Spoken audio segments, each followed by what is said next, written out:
Hi folks. Now, this is another tale as I witnessed Barlow. Um, Normally at this point, when I'm introducing the cover material, I pull out all the other knives I have in the same material. So I'll do that again today. This one is in olive wood. So here is the rest of my olive wood collection. Oops, it's the only one. I don't have any other olive wood knives, not a single one. Why? Because I don't like olive wood. Olive wood, I think it always seems to me a bit drab and unexciting, and yet I saw this one and had to have it. And it is quite rare because Taylor's Eyewitness made a few olive wood knives a few years back, and for some reason, I don't know what the reason is, but they stopped getting in olive wood and they didn't make any more. But Lee was just making some knives up recently, and apparently this was left over, I think, from Michael May's days in Taylor's Eyewitness, and he made up a couple of knives out of it, one of which you see here. It looks completely different through the camera. It's funny. There's sort of black bits here come out really quite black on the camera. Not so much in real life. It almost looks like a different knife. Anyway, so there's some lovely grain in this wood, and that's really what won me over almost straight away, almost the minute I saw it. And I mean, in many ways, it's the same as any other of my Taylor's Eyewitness Barlows. We've got the brass liners, the work back, long bolsters with this nice sort of stepped feature in them. They're quite distinctive. I don't know that I've ever seen another knife that has these. I don't know what would you. I suppose it's almost octagonal. You've got sort of broad flat here, flat.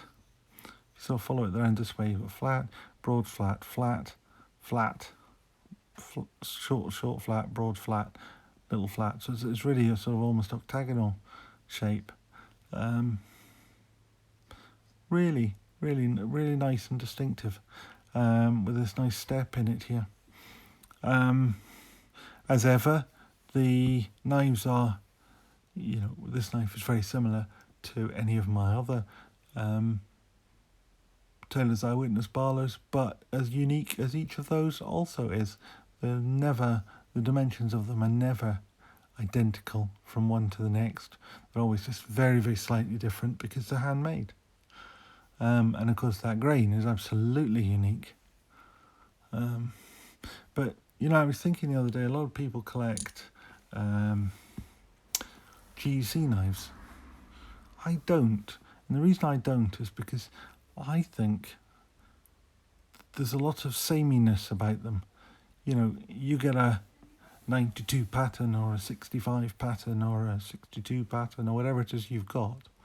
And there are maybe anything up to 10 or a dozen patterns made on that basic shape. You might have it as a twin-ended knife, like a pen knife, or you may have it as a jackknife. It may have a long barlow, or it may have a short, the various variations, and then you get different materials. But Taylor's Eyewitness has a relatively small number of patterns. They're all very traditional, but the real uniqueness in them is that they are hand-shaped and handmade, so that they really are not the same knife one to the next, and they actually feel physically different in the pocket. Now this one here is an oxhorn one, and it's slimmer through this section here, and you can see that it's slimmer. I don't know whether you'll see it on the camera, but in hand you can see that it's slimmer all the way down here, and you could say that was a deliberate ploy. It could be that Lee was just feeling a little bit more energetic when he was grinding these knives down and ground a little bit more off them. Maybe it was a mistake.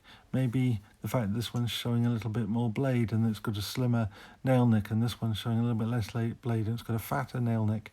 Maybe that's just inconsistency in his work, or maybe that is the beauty of these knives, and to me that's exactly what it is.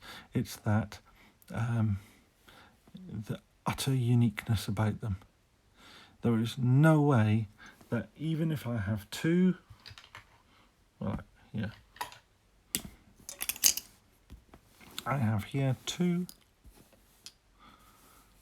ram's horn Barlows made by the same maker, perhaps a year or two apart, and I could sit here and go through all the ways in which one is different to the other. From the die stamping on here is completely different.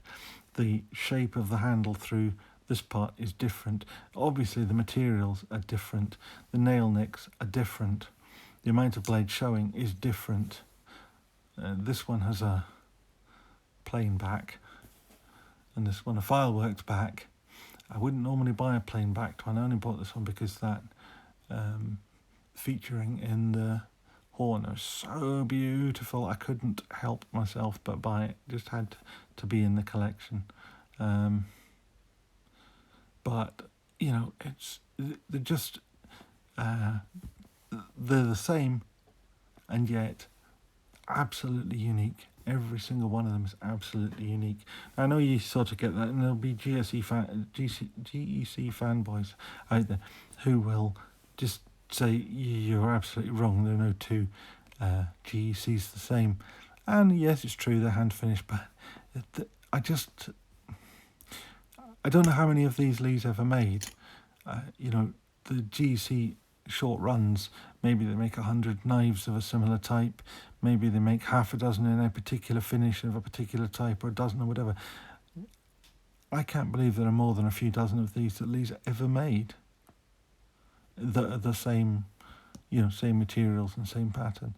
They have a genuine uniqueness about them.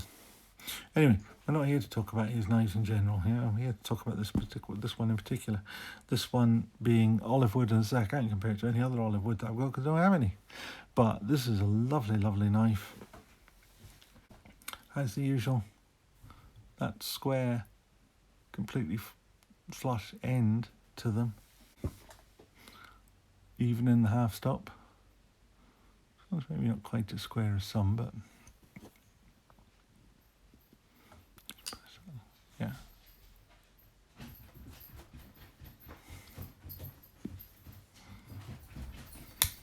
Of course, complete fingerprint magnets that needed a wipe. Very, very shiny. I love the high polish, the sharp blade, the fact that they're hand sharpened. Now, so here's the thing. You might think I'm showing a weakness here, but I'm not. I'm really showing you why I like these. You look at this one, the blade, just sort of where my finger is there, you see it's got this little bit of a recurve in it. Now, that's not part of the design. That's just that when this was hand sharpened, it's picked up that little bit of a recurve. And it's the only one I've got that's like that. But it's another thing that makes this one just a little bit more unique than any other. Even if someone else has its sister, because there are two made in olive wood at the same time. They're both filework backs, both got the brass liners, both got long bolsters.